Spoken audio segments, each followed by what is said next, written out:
नमस्कार मंडळी, भाग्यश्री सावंत किचनमध्ये तुमच्या सगळ्यांचे खूप खूप स्वागत आहे।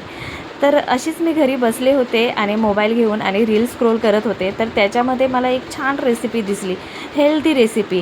त्याच्यामध्ये सगळे फ्रूट्स मीन्स आपला गाजर, बीट, ॲपल, पोमोग्रेनेट हे सगळे फ्रूट्स मिक्स करून एक छान जेली बनवली आणि त्यासाठी मग त्यामध्ये आगार आगार पावडर टाकून ती हेल्दी जेली बनवली।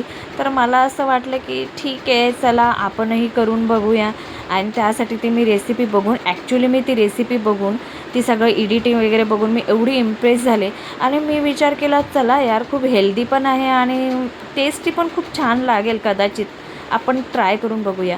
आणि माझ्या ड्युटीनंतर, एवढ्या हेक्टिक ड्युटीनंतर मी प्रयत्न केला, मीन्स मी केली जसं तिने दाखवलं त्याप्रकारे मी ती करून बघितली। तुम्हाला दिसतच असेल माझ्या व्हिडिओमध्ये मी किती कष्ट घेतले ती जेली बनवायला आणि तिने सांगितलं तशी मी ती जेली बनवली। सगळे फ्रूट्स मी कट केले, छान वॉश केले आणि त्याचा सगळा जो काही रस आहे तो छान काढून घेतला त्याचा आणि त्यामध्ये लिंबूचा रस टाकून घेतला, आगार आगार पावडर टाकला, पुदिना टाकली, चाट मसाला टाकला, मधही आतमध्ये मी ॲड केला जेणेकरून त्याला मस्त स्वीटनेस येईल।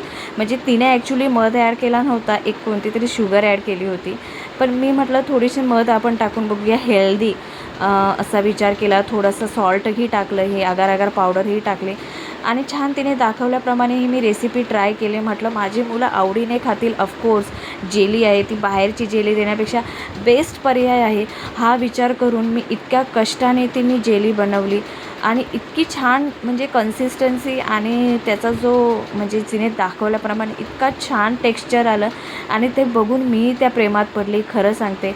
आणि हे बघा, छान मी असं म्हणजे एकदम दाखवल्याप्रमाणे सगळं काही ते बनवलं आणि फळांचा तो ज्यूस काढून जो काही पल्प उरला होता, म्हटलं की त्याचा आपण आहे ना हलवा बनवूया आणि तो छान मंद आचेवर गरम करून घेतला आणि त्याच्यामध्ये 2-3 चमचे साखर टाकून त्यामध्ये छान वेलची पावडर टाकून तोही एका साईडला मी हलवा छान बनवून घेतला।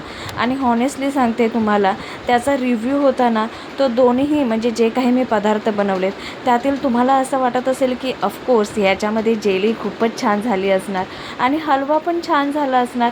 आणि खरंच सांगते तुम्हाला, याच्यामध्ये मी छान तूप बीप टाकून हलवा बनवला, तो हलवा तर सगळ्यांना आवडलाच, पण जेलीचा मी तुम्हाला रिव्ह्यू देते तो पुढे तुम्हाला मी सांगते नक्कीच की जेली कशी झाली होती।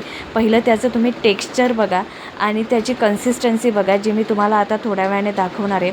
तर हलवा मस्त तयार झाला आहे, त्याच्यामध्ये सगळे मस्त काजू वगैरे मी बारीक करून टाकले आणि हे बघा, ही जेलीची कन्सिस्टन्सी आणि टेक्स्चर आहे जी टेस्टला अजिबात चांगली नाही।